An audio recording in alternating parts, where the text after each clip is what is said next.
Assalamualaikum warahmatullahi wabarakatuh. Anda kembali menyaksikan program Dialog. Adapun episode Dialog kali ini akan membahas tentang upaya penegakan Perda Ketertiban Umum.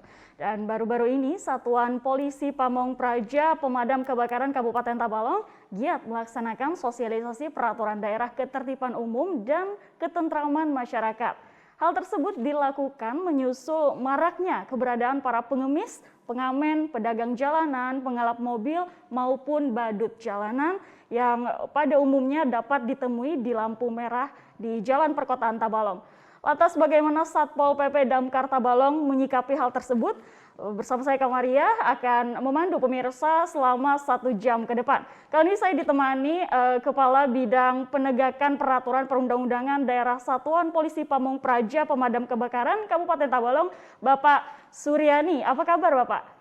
Baik, Assalamualaikum warahmatullahi wabarakatuh. Waalaikumsalam. Sehat Alhamdulillah Pak ya? Alhamdulillah sehat. Ini pasti lagi sibuk-sibuknya tapi disempatkan untuk berhadir ke studio kami. Terima kasih Pak. Sama-sama. Baik, langsung saja Pak, ini kan Perda Ketertiban Umum dan Ketentraman Masyarakat ini memang yang berwenang untuk menegakkan adalah Satpol PP begitu Pak ya. Nah dan baru-baru ini digencarkan lagi begitu sosialisasinya oleh Satpol PP. Nah itu apa-apa saja Pak yang disosialisasikan dan ditujukan kepada siapa saja Pak? Silakan. Terima kasih. Assalamualaikum warahmatullahi wabarakatuh. Waalaikumsalam warahmatullahi. Terkait dengan tugas pokok dan fungsinya Satuan Polisi Pamong Praja dan Pemadam Kebakaran, memang untuk sosialisasi adalah kewenangan Satpol PP berikut dengan upaya penegakannya. Dan yang akhir-akhir ini kita selenggarakan adalah Peraturan Daerah Nomor 8 Tahun 2018 tentang penyelenggaraan ketertiban masyarakat dan ketentraman umum. Dalam peraturan daerah tersebut ada beberapa hal tentang ketertiban. Kalau tidak salah ada 7 ketertiban. Ya. Di antaranya adalah ketertiban mendirikan bangunan, ketertiban lalu lintas, dan yang kita gencarkan pada hari ini, pada minggu-minggu ini adalah tertib sosial. Tertib sosial. Tertib sosial. Ya.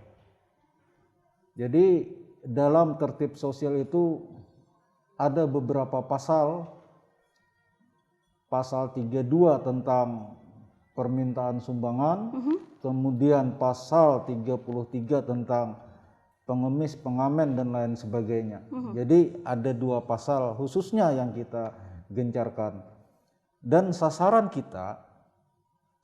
kita adalah seluruh lapisan masyarakat, tidak terkecuali, karena di dalam peraturan daerah tersebut yang melakukan aktivitas mengemis, melakukan aktivitas mengamen, meminta sumbangan, berdagang, menjual jasa dengan mengelap mobil, dengan berpakaian kostum badut, itu dikenakan sanksi.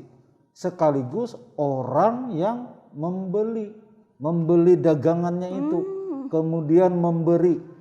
Nah, jadi melihat 2 hal ini, maka sasaran kita adalah seluruh lapisan masyarakat, tidak terkecuali. Jadi seluruh lapisan masyarakat. Iya. Iya. Lalu sejak kapan sosialisasi ini dimulai Pak? Dan di lokasi mana saja sosialisasi ini dilakukan? Iya, terima kasih. Sosialisasi pada dasarnya itu kita laksanakan setelah keluarnya peraturan daerah. Peraturan daerah ini adalah peraturan daerah yang diterbitkan tahun 2018. Jadi semenjak 2019 itu kita sudah melakukan sosialisasi. Namun sosialisasi pada tahun itu kita hanya bersifat umum. Kemarin itu kita membuat baleho ukuran 4 kali 5 meter. Itu kita sebarkan di seluruh kecamatan, di 12 kecamatan. Kemudian kita juga melakukan dialog di TV Tabalong seputar peraturan daerah tersebut. sekaligus kita juga melakukan sosialisasi tatap muka. Kalau tidak salah kemarin itu cuman di 3 kecamatan di 3 wilayah. Wilayah utara, wilayah tengah, dan wilayah selatan. Tetapi itu secara keseluruhan, ketertiban secara keseluruhan. Nah, khusus untuk tahun ini kita memfokuskan kepada masalah tertib sosial. Baik. Khususnya pasal 32 dan pasal 33. Ya. Baik. Apa tindakan yang dilakukan kepada para pelanggar ini, Pak? Tindakan yang dilakukan dari Satpol PP kepada pelanggar ini? Ketika kami melakukan sosialisasi, kami hanya bersifat menghimbau, menjelaskan bahwasanya perbuatan ini dilarang. Jadi kita ambil pasal 32, setiap orang atau badan dilarang meminta sumbangan di tempat-tempat umum. Jadi di tempat-tempat umum ini misalnya di lingkungan permukiman, terus di traffic light, di perempatan, dan di jalan-jalan umum. Jadi kegiatan minta sumbangan ini dilarang. Nah, ayat selanjutnya diperbolehkan kalau sudah mendapatkan izin. Itu pasal 32. Selanjutnya pasal 33, setiap orang atau badan dilarang pertama beraktivitas menjajakan barang dagangan, mengemis, mengamen, dan memberikan jasa yang maksudnya itu adalah untuk mengemis juga pada akhirnya. Misalnya tadi beraktivitas melakukan pengelapan mobil, itu kan ujung-ujungnya tetap mengemis. Betul. Kemudian berpakaian kostum badut, ujung-ujungnya kan minta-minta juga. Nah, itu poin A dari pasal 33. Kemudian poin B itu kita kenakan orang yang mengkoordinir. Makanya tadi setiap orang dan atau badan. Jadi biasanya yang mengkoordinir ini biasanya badan atau orang perorangan bisa juga. Nah, itu yang poin B-nya. Kemudian poin C-nya adalah melakukan eksploitasi anak. Kita melihat misalnya yang pedagang es di perempatan, kemudian ada badut yang anak-anak yang masih di bawah umur. Nah, yang kita khawatirkan mereka ini adalah dieksploitasi oleh orang tertentu atau ada siapapun. yang mengkoordinir begitu, Pak ya? Iya, mengkoordinir. Nah, selanjutnya dari poin D, yang memberi itu juga dikenakan sanksi, dilarang. Nah, jadi itu sosialisasi yang kami gencarkan, poin-poinnya. Oke, baik. Lalu para pelanggar Perda Ketertiban Umum ini, Pak, sebenarnya pada umumnya itu mereka berasal dari mana saja? Apakah memang dari Tabalong kah atau dari luar Tabalong sebenarnya, Pak? Ya, para pelanggar ini memang ada yang berasal dari Tabalong. Dari kemarin itu ada yang badut itu berasal dari lingkungan kita, lingkungan perkotaan juga. Kemudian yang jualan es juga di lingkungan perkotaan. Nah, jadi ada yang berasal dari tahun dan ada juga yang berasal dari luar daerah. Ada juga, Pak, misalnya dari Kabupaten Barito Timur, dari Kabupaten Hulu Sungai Utara, kemudian dari Banjarbaru, dari Martapura, atau juga dari Banjarmasin, termasuk juga mereka yang ada di Kalimantan Timur ataupun di Kalimantan Barat itu pernah kami temukan. Pernah kami temukan yang berasal dari Kalimantan Barat. Bahkan dari luar provinsi. Dari luar begitu, provinsi Pak, ya? pun juga ada. Oke, lalu alasan mengapa sosialisasi ini baru-baru saja dilakukan kembali? Apakah karena memang sekarang lebih marak lagi begitu, Pak, pelanggaran-pelanggaran yang ditemukan sekarang? Ya, satu poin adalah maraknya pelanggaran-pelanggaran bidang tertib sosial. Jadi Alasan yang kedua, pengguna jalan itu merasa terganggu. Mereka merasa terganggu lah istilahnya itu. Pada saat mereka akan misalnya menancap gas, tiba-tiba masih ada orang yang lewat. Iya. Jadi ketika lampu hijau, akhirnya lampu merah. Kalau mereka langsung kan membahayakan bagi Betul.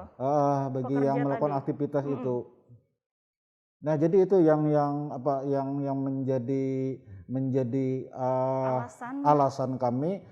Kemudian juga kita juga melihat bahwasanya mereka yang melakukan aktivitas ini juga sembarangan. Ketika berada di lampu merah itu mestinya kalau lampu hijau ya ke pinggir, tapi ini tetap di tengah. Nah, kemudian alasan lainnya adalah kita kan Tanjung ini kan kota layak anak. Nah, kalau memang masih ada anak-anak yang melakukan kegiatan seperti demikian, ada sedikit kekeliruan lah kalau demikian. Makanya kami menggencarkan sosialisasi bidang di tertib sosial ini. Tertib sosial. Oke, baik, karena memang membahayakan juga ya Pak ya untuk berkegiatan di pinggir-pinggir jalan. Dan bisa kita lihat juga seperti contohnya badut-badut jalanan itu juga kan Pak, hari ini tugasnya tidak lagi menghibur begitu, tapi lebih kepada meminta-minta begitu Pak ya. Oke, dan tadi kan kata Bapak tindakan yang dilakukan adalah memberikan sosialisasi begitu, memberikan penyuluhan. Nah, selain tahapan untuk sosialisasi, apalagi Pak tindakan selanjutnya dan kapan itu dilakukan? Jadi tahapan sosialisasi itu karena kita sudah di tahun 2019 itu sudah melakukan sosialisasi dan penekanannya tahun ini, maka kita memberi batasan waktu sosialisasi itu cukup 1 minggu. Nah, sosialisasi itu kita langsung di traffic light, di perempatan jalan. Jadi kita menggunakan alat pengeras suara supaya orang-orang juga mendengar bahwasanya mereka yang membeli ataupun memberi pengemis badut dan lain sebagainya itu juga dilarang. Nah, jadi tempatnya di sana. Kemudian kalau kita langkah selanjutnya itu setelah sosialisasi yang kita batasi 1 minggu itu, baru kita melakukan upaya penertiban. Upaya penertiban itu kita lakukan dengan menjemput secara paksa si pelaku yang beraktivitas ini. Itu kami bawa ke kantor kami, kantor Satuan Polisi Pamung Praja, kemudian kami identifikasi, kami berikan nasihat, kata-kata yang cukup bermakna bagi mereka. Kemudian untuk selanjutnya kami serahkan kepada SKPD yang berwenang. Misalnya untuk anak-anak yang di bawah umur itu kita serahkan kepada Dinas Pemberdayaan Perempuan, Perlindungan Anak dan Keluarga Berencana. Kalau orang dewasa? Kalau orang dewasa sepanjang mereka memiliki kartu tanda penduduk dan kita juga sudah melakukan identifikasi, kita akan mengarahkannya ke dinas sosial. Jadi akan dipulangkankah Pak? Dipulangkan. Mereka yang berasal dari Martapura kita pulangkan ke Martapura. Nah, itu di dinas sosial yang melakukan pemulangan tersebut. Kita hanya menjemput yang bersangkutan di lokasi mereka beraktivitas. Kita bawa ke kantor, kita lakukan identifikasi. Setelah selesai kita bawa ke SKPD yang bersangkutan berikut data mereka. Ya. Baik, pemirsa, jadi tanpa kita sadari, ternyata kerap kali kita menemukan adanya pelanggaran perda ketertiban umum ini. Contohnya seperti kegiatan mengamen, pengemis, pengelap mobil, hingga badut jalanan. Nah, apakah mereka ini bekerja sendiri-sendiri atau memang ada yang mengkoordinir? Nah, kita akan bahas usai pariwara berikut, tetaplah bersama kami.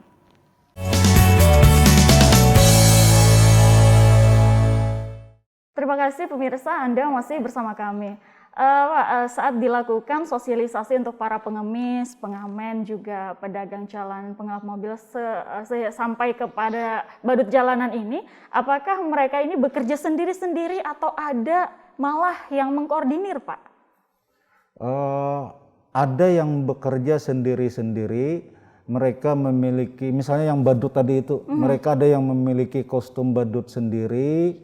Nah, kemudian ada juga yang menyewa. Nah, secara tidak langsung yang menyewakan kostum badut ini seolah-olah menjadi koordinator. Nah, itu untuk badut.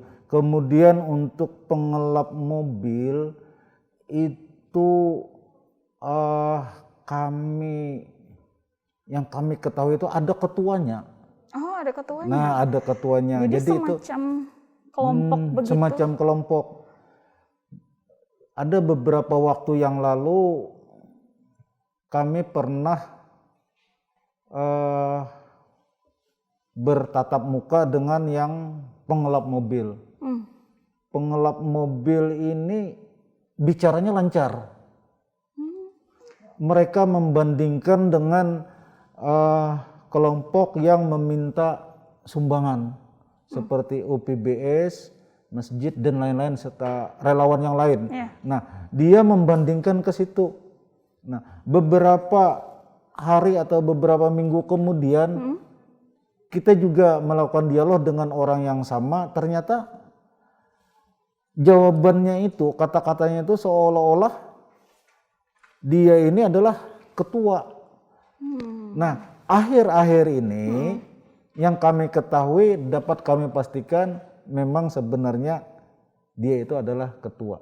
Nah, jadi sehubungan dengan kegiatan aktivitas itu ada yang berdiri sendiri dan ada juga yang mengkoordinir, termasuk pengelap mobil, badut, pedagang asongan dan lain-lain. Itu ada yang memang ada yang mengkoordinir begitu ya Pak, meskipun tadi sendiri-sendiri kayak badut tadi, tapi yang menyewakan kostum itu kan termasuk koordinir juga ya, koordinator maksudnya.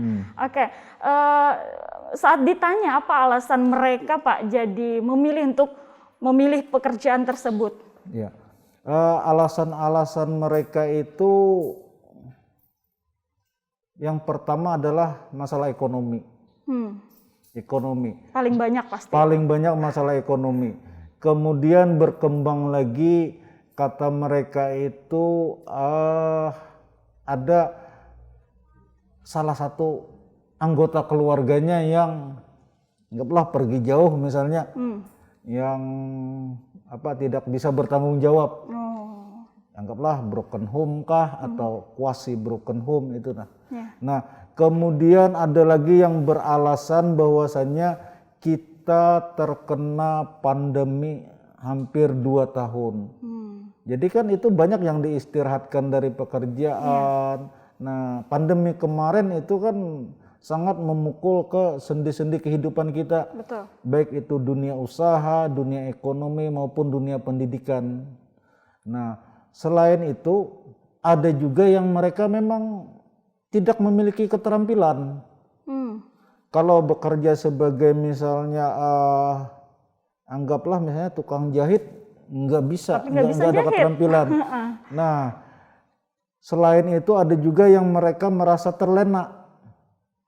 Terlena dalam hal ini, misalnya dengan cukup memakai kostum badut, menadahkan tangan dapat uang sekian rupiah.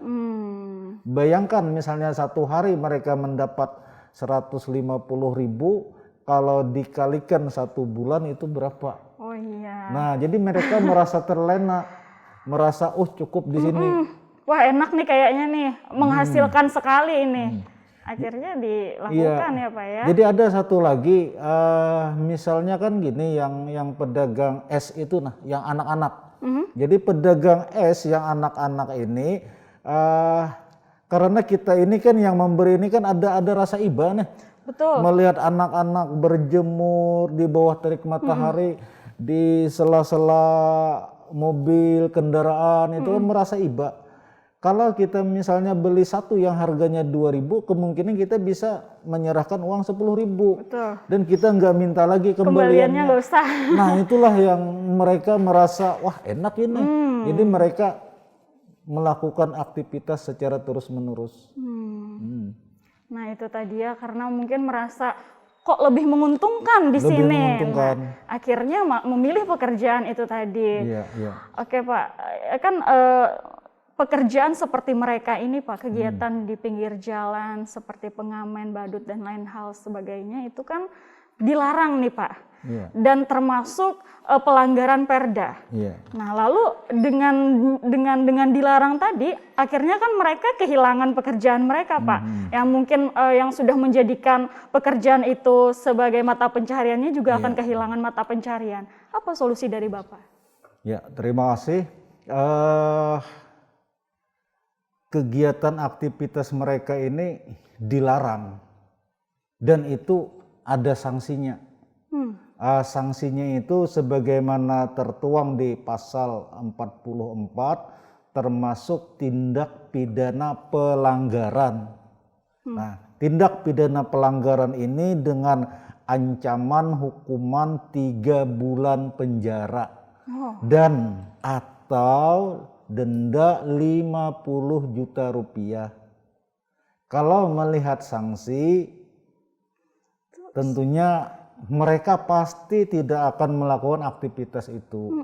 Tetapi karena dengan alasan-alasan ekonomi, alasan tidak ada pekerjaan, tidak ada keterampilan, terus karena terlena oleh pemberian orang dan adanya sifat malas, mereka tetap melakukan aktivitas.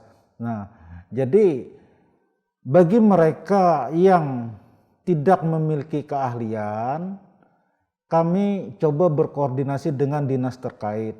Bagaimana kita bisa menyikapi keadaan yang demikian? Apakah mungkin ke depannya bisa diberikan keahlian, keterampilan? Nah, kemudian bagi mereka yang di bawah garis kemiskinan, di bawah standar, itu kita coba melakukan cross check dengan dinas sosial. Apakah dengan kondisi mereka sudah terdaftar sebagai penerima BLT atau PKH atau bantuan-bantuan dari pemerintah lainnya. Kalau memang mereka tidak memiliki itu, maka kita upayakan untuk melakukan advokasi, berkoordinasi dengan SKPD terkait, misalnya tadi dinas sosial, dinas pemberdayaan perempuan dan perlindungan anak, dinas tenaga kerja, juga dengan dinas kesehatan kita bisa melakukan koordinasi. Ya. Oke, baik. Selain melakukan sosialisasi, bagaimana upaya dari Satpol PP agar tidak lagi adanya pelanggaran-pelanggaran ini, Pak?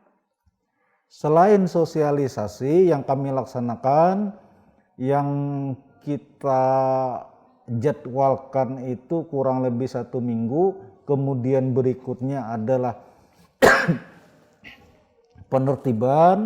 Penertiban itu langsung dengan menjemput secara paksa mereka, kemudian kita rutin melakukan aktivitas razia atau patroli. Nah, sebagaimana manusia itu kan orang yang berpikir, jadi siapa tahu koordinatornya itu berpikir demikian. Satpol PP itu razianya jam 9. Jadi kita jam 10 melakukan aktivitas. Iya, jadi nah, sudah itu ini kan ya. semacam inovasi tiada henti itu. Betul. Kemudian kita lagi melakukan razia jam 12. Mereka jam 1 keluar. Nah, kita kembali lagi melakukan patroli jam 3. Mereka keluar jam 5. Akhirnya ini tidak terpantau. Betul. Itu memang sudah kami pelajari bahwasanya kami harus melakukan pemantauan setiap saat. Jadi untuk saat ini memang kami masih melakukan patroli rutin dalam 1 hari itu kemarin 3 kali. Kemudian beberapa hari ini kita tingkatkan lagi volumenya menjadi 4 kali 1 hari. Dalam 1 hari? Nah, ke depannya itu kami akan menaruh petugas personil itu kami taruh di perempatan. 1 jam sekali nanti kami sirkulasi lagi, kami rotasi mereka. Oh, di rolling begitu Di Pak ya? rolling. Jadi pengawasan itu secara terus-menerus. Kalau mereka itu melihat yang mobil patroli ini kan dari jauh kan mereka sudah melihat. Iya. Mereka lari. Betul. Jadi untuk menghindari itu ya kita standby. Ya untuk menuju sebuah ketertiban, ketentraman masyarakat, ya itulah yang perlu kita laksanakan. Apapun risikonya, suka atau tidak suka, kita jalankan standar operasional prosedur kita. Wah, luar biasa. Jadi harus standby ya Pak sekarang ini ya Pak. Oke. Nah, sebelumnya Pak, adakah laporan dari masyarakat Pak tentang misalnya merasa tidak nyaman dengan keberadaan para badut dan pengamen segala macam ini? Jadi pemirsa sekalian, itu banyak laporan, baik melalui media sosial maupun laporan secara langsung, baik kepada saya pribadi maupun kepada rekan-rekan kami di Satpol yang lain, itu ada laporan. Saya pernah menerima laporan demikian, Pak, waktu itu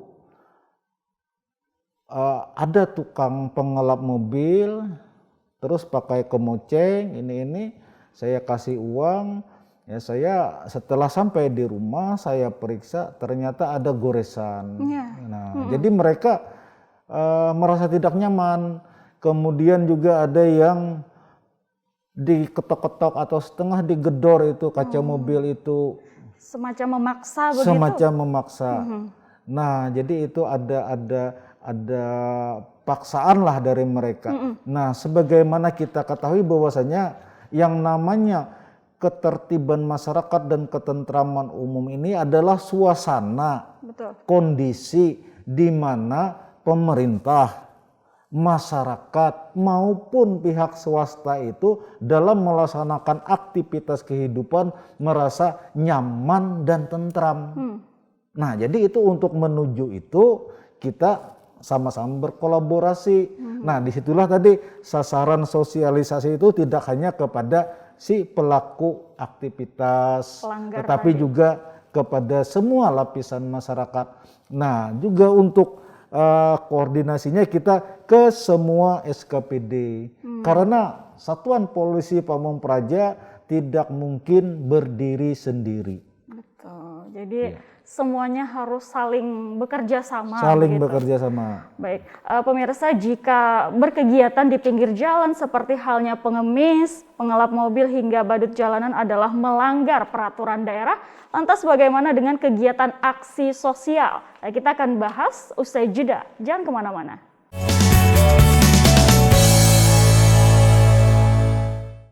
Pemirsa, terima kasih Anda masih setia dengan program Dialog. Nah, terkait permintaan bantuan Pak atau sumbangan untuk kepentingan sosial dan kemanusiaan, apakah tetap diperbolehkan Pak? Melihat dari isi peraturan daerah itu, khususnya di pasal 32, tetap dilarang. Tetap dilarang? Permintaan sumbangan, bantuan, pengumpulan bantuan itu yang mengganggu aktivitas lalu lintas, apa itu aksi kemanusiaan, UPBS dan lain-lain tetap dilarang. Tetap dilarang. Materi peraturan daerah yang menyatakan demikian. Perbuatan tersebut dilarang. Ayat 2-nya kecuali mendapat izin dari bupati. Baik. Jadi harus mendapat izin. Ada jalur izin dulu ya Pak ya? Iya. Oke. Lalu apa saja contoh permintaan bantuan yang diperbolehkan tadi Pak? Ya, permintaan bantuan itu misalnya masjid, OPBS, relawan kemanusiaan itu diperbolehkan.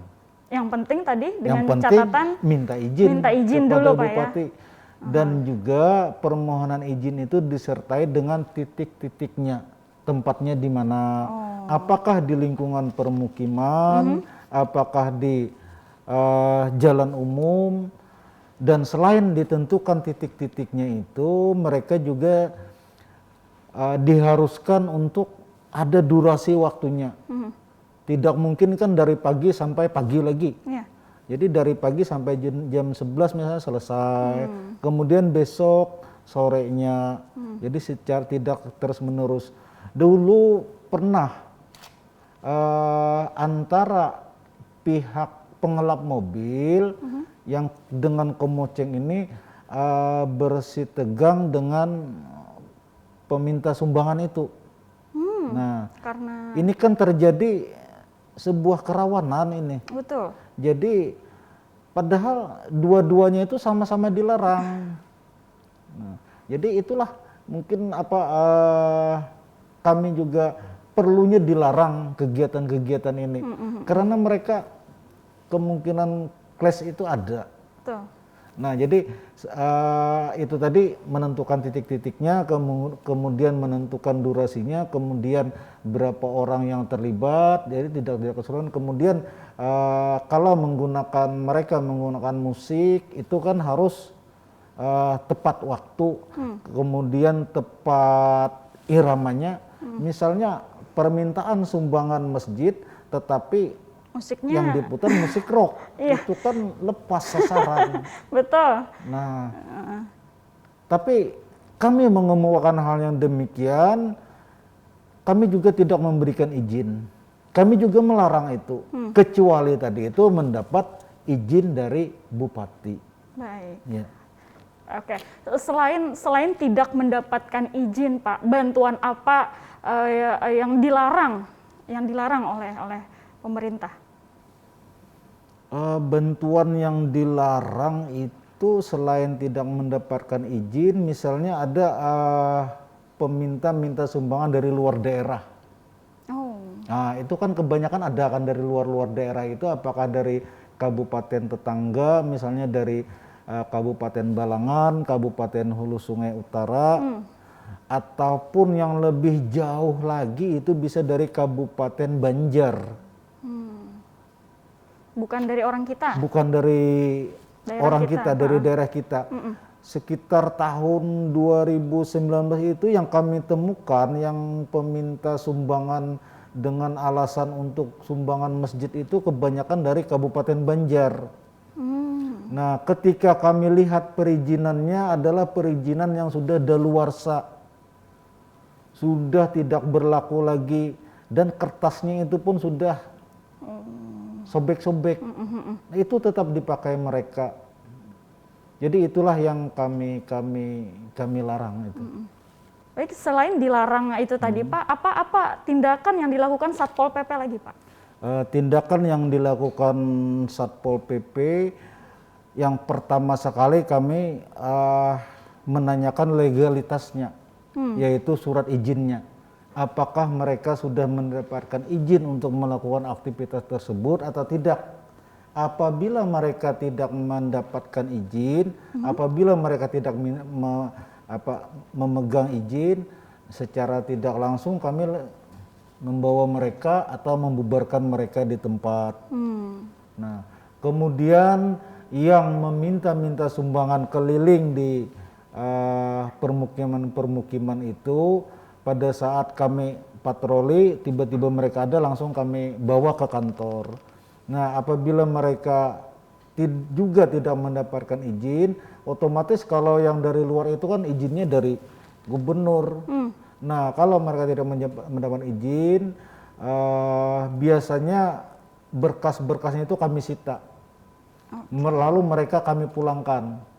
Nah, setelah itu biasanya pengurus masjid yang meminta sumbangan itu datang meminta kembali perizinan. Nah, di sanalah kami melakukan dialog dengan pengurus masjid bahwasanya Pak, kegiatan ini dilarang, Pak. Tetapi kalau sampean ingin tetap melaksanakan aktivitas ini, tolong izinnya diperhatikan. Nah, jadi itu. Jadi yang jelas apabila tidak mendapatkan izin, maka akan kami melakukan tindakan. Kami bubarkan atau kami panggil ke kantor. Kemudian kita melakukan dialog, kita minta mereka membuat surat pernyataan untuk tidak mengulangi lagi. Nah, apabila pun mereka tetap mengulangi, ada beberapa properti yang kemungkinan bisa kami sita. Itu resikonya. Jadi itu tindakannya, Bu. Baik.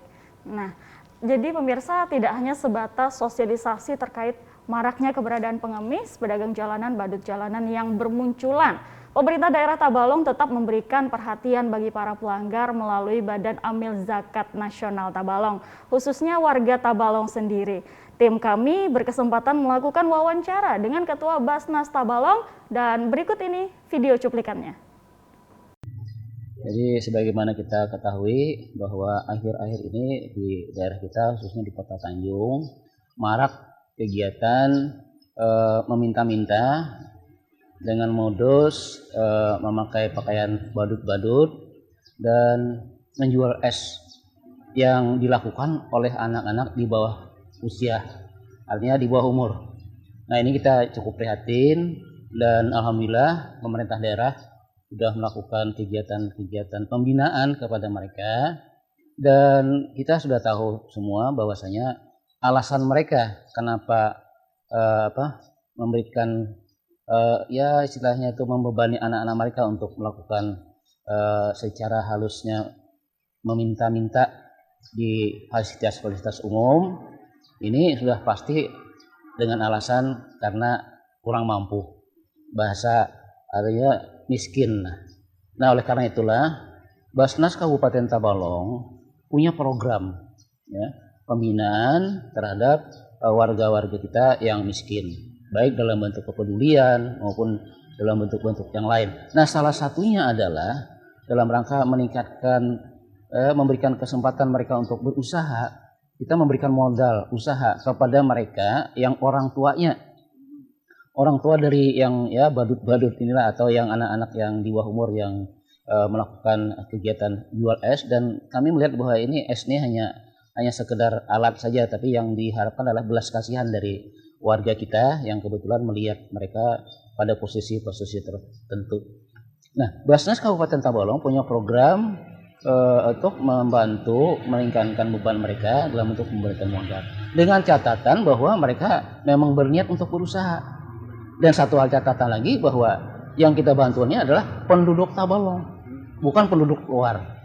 Nah, jadi perlu kita pahami bahwa ternyata setelah kami lakukan pendataan, khusus yang untuk yang orang tua dari penjual-penjual es ini, sebagian bukan penduduk Tabalong. Nah, oleh karena itulah kami masih mempertimbangkan untuk memberikan bantuan modal kepada mereka, karena masih banyak warga kita yang memerlukan uluran tangan dari Basnas. Dengan keterbatasan Basnas juga kita akan memberikan perhatian yang sama kepada mereka, dan ya kita tetap memberikan perhatian, tapi bukan dalam bentuk yang pemberian modal, karena bukan penduduk kita Tabalong. Makanya kami masih merumuskan. Nah, jadi Basnas Tabalong tidak berkepentingan masalah mereka melakukan kegiatan di fasilitas-fasilitas umum, itu urusan pemerintah daerah, tetapi Basnas Tabalong punya kepedulian karena mereka tergolong miskin. Nah, oleh karena itulah dari program kita memberikan perhatian, dan insya Allah besok pagi jam 10 khusus yang orang tua penjual badut ini, anak-anak yang beraktivitas sebagai badut-badut tengah jalan itu, kita akan realisasi bantuan modal kepada mereka. Ya, mudah-mudahan dengan itu mereka tidak ada alasan lagi untuk ya istilahnya membebani anaknya untuk melakukan kegiatan minta-minta di jalan. Saya kira itu Basnas Tabalong kepeduliannya masalah kemanusiaan. Jadi masalah ketertiban umumnya bukan menjadi domainnya Basnas Tabalong. Saya kira itu ya. Sebelumnya kita sudah lakukan penjajakan di lapangan, kita tanyakan usahanya apa yang mereka minati, dan nanti kita sesuaikan kebutuhan dana yang cukup untuk, meskipun kalau masalah cukup tidak cukup ini kan relatif. Jadi kita sesuaikan nanti usahanya apa, sehingga ya sekitar antara 3 sampai 4 juta lah istilahnya. Nah, itu kita lihat nanti usahanya apa. Nah, kita coba nanti akan tetap kita lakukan pembinaan, dan kita berharap nanti pada saat penyerahan itu disaksikan oleh pihak aparat supaya mereka juga ikut mengawasi, dan jangan lagi dia jadikan alasan bahwa tidak punya usaha karena karena tidak punya usaha malu membebani anak untuk perpintaan di tengah jalan. Saya kira itu. Baik pemirsa, setelah ini ada beberapa pertanyaan dari masyarakat terkait upaya Satpol PP Tabalong dalam menegakkan perda ini. Untuk itu, tapi sebelumnya tadi telah kami buka di media sosial TV Tabalong. Jadi nanti akan saya bacakan, jangan kemana-mana, tetaplah bersama kami di program Dialog.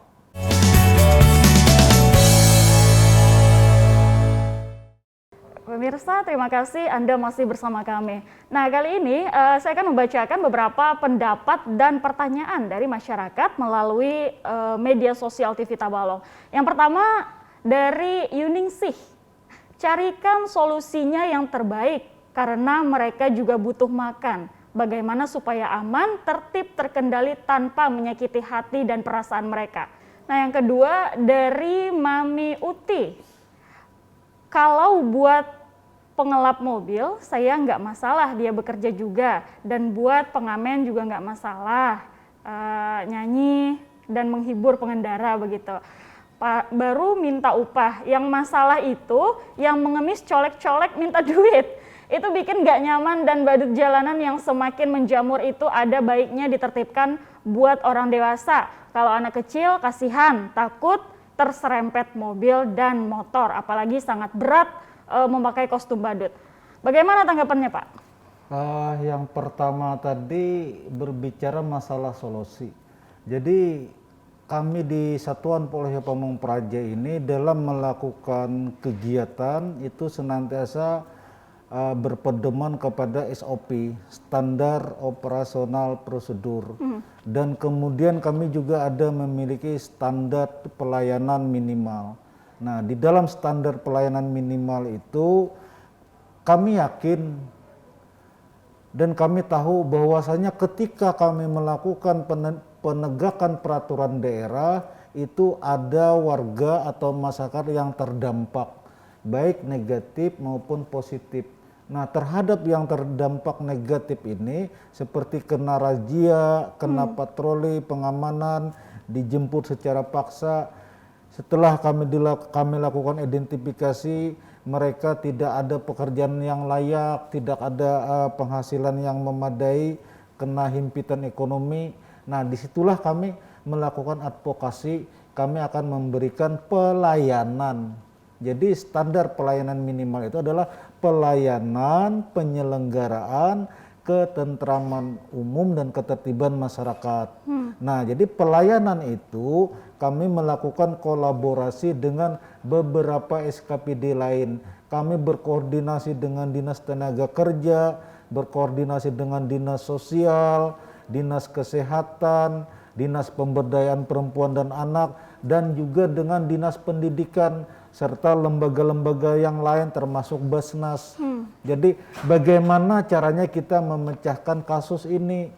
Kita duduk bersama, kita bekerja secara bersama untuk menjadikan Kabupaten Tabalong sebagai kabupaten yang bebas dari kegiatan mengemis, mengelap mobil, badut dan lain sebagainya. Kemudian untuk pertanyaan yang kedua, itu masalah peminta-minta yang colek-colek itu biasanya adanya di pasar, di tempat-tempat umum. Kalau di perempatan itu tidak pernah kami melihat. Dan kami juga sudah memantau itu. Nah, itu tadi mereka senantiasa melakukan inovasi. Ketika melihat ada anggota Satpol PP, mereka berlari, sembunyi. Ketika kami sudah pulang, mereka keluar lagi. Nah, jadi salah satu caranya sama dengan di perempatan di traffic light itu kami akan menempatkan beberapa personel yang standby. Jadi mereka tetap melihat kami tetap ada, sehingga mereka tidak punya kesempatan. Tidak punya kesempatan. Memang itu saya juga banyak mendapatkan laporan itu yang peminta-minta yang colek-colek itu menggawi-gawi lah bahasa belajarnya itu. Jadi memaksa sekali untuk dikasih uang begitu Pak ya. Nah, ini ada lagi pertanyaan Pak dari Haryatiasma ya. Haryatiasma yang mengandak amplop di pelataran rumah besoknya diambil. Ada juga dari Tika Prales, kayak apa yang bawa map pembangunan apalah itu di daerah bukan dari Tabalong. Nah, bisa dijawab Pak, bolehkah kegiatan tersebut katanya? Jadi sesuai dengan aturan, kalau peminta minta sumbangan dari luar daerah itu ada izin lintas daerah, dalam hal ini adalah gubernur. Nah, kemudian khusus di warga di Tabalong, izinnya itu dari Bupati Tabalong.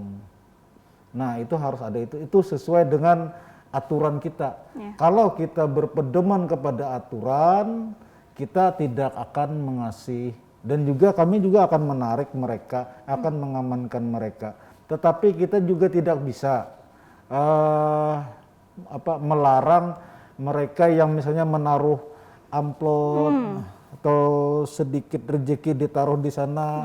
Nah, kita juga tidak bisa melarang karena mereka juga berpandangan bahwasannya itu merupakan sedekah jariah yang di kemudian hari akan membawa manfaat kepada diri kita.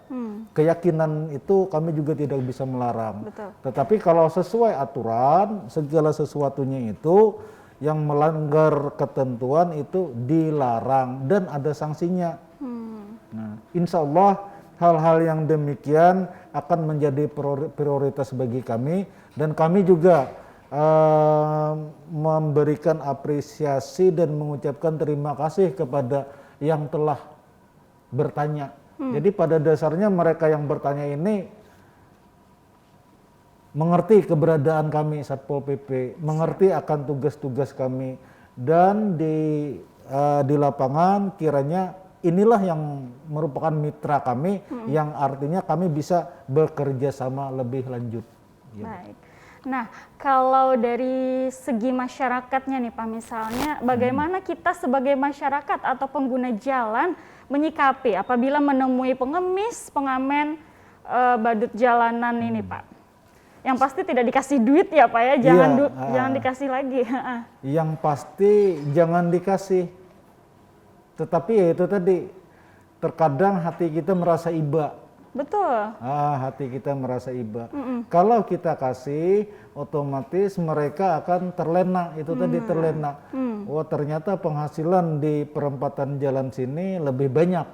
Ayo kita ke sini, itu kata mereka. Dan yang namanya penyakit masyarakat ini kan itu masuk penyakit masyarakat. Jadi penyakit yang namanya penyakit itu pasti menular. Ya, anak-anak ini bisa bawa teman-teman mereka. Mungkin salah satu anak bertanya, kamu ada punya HP enggak? Wah, enggak ada, nggak bisa beli. Yuk kita pakai kostum badut, kita cari uang. Nah, itu kan ngajak itu. Nah, jadi kalau kita ngasih, ya itu mereka terlena. Jadi saran kami mungkin kepada pengguna jalan, ya istilahnya itu, karena ini adalah hal-hal yang dilarang dan si pelaku aktivitas itu juga mengganggu kelancaran arus lalu lintas dan juga berbahaya bagi mereka, tolong disikapi dengan baik. Artinya lebih baik kita tidak memberikan bantuan sumbangan pada saat itu. Kalau di tempat-tempat lain misalnya memberikan sumbangan di masjid atau pada saat kita melakukan sholat Jumat, pada saat ada infak di langgar-langgar di musola di lingkungan kita, silahkan. Itu kan keyakinan kita. Nah, itu aja Bu. Oke, baik. Nah, terakhir nih Pak, karena TV Tabalong ini kan merupakan salah satu termasuk wadah juga untuk menyosialisasikan Perda Ketertiban Umum ini. Maka kami mintakan kepada Bapak untuk menghimbau kepada masyarakat dalam menyikapi hal ini, Pak. Ya. Yang pertama, kami menghimbau kepada yang sering melakukan aktivitas. Artinya tolong untuk tidak melakukan aktivitas lagi. Suatu saat kami akan memberikan tindakan yang tegas. Jadi jangan salahkan kami apabila kami menerapkan aturan yang semestinya. Itu yang pertama. Yang kedua, kepada seluruh lapisan masyarakat, tolong jangan memberi bantuan di perempatan jalan. Karena ini juga melanggar aturan, melanggar peraturan daerah nomor 8 tahun 2018 tertib sosial. Dan kepada pelaku aktivitas maupun yang memberi sumbangan itu juga dikenakan sanksi. Sebagaimana sanksi yang kita sampaikan tadi itu, bahwasanya itu merupakan tindak pidana pelanggaran, diancam dengan hukuman penjara maksimal 3 bulan dan denda 50 juta rupiah. Jadi sekali lagi kepada seluruh lapisan masyarakat, mari kita pahami bersama, mari kita sikapi bersama supaya Kota Tanjung dan Kabupaten Tabalong ini benar-benar bersih, benar-benar nyaman, dan benar-benar sebagai kota layak anak. Nah, untuk kedepannya bagi mereka yang mungkin tidak ada keahlian, kekurangan biaya dan lain sebagainya, mungkin bisa berhubungan dengan SKPD terkait. Anggaplah misalnya dinas sosial, masalah BLT dan PKH. Kemudian masalah di dunia pendidikan dengan dinas pendidikan. Kemudian masalah anak dengan dinas pemberdayaan perempuan dan pelindungan anak. Barangkali misalnya anaknya ini ngeyel.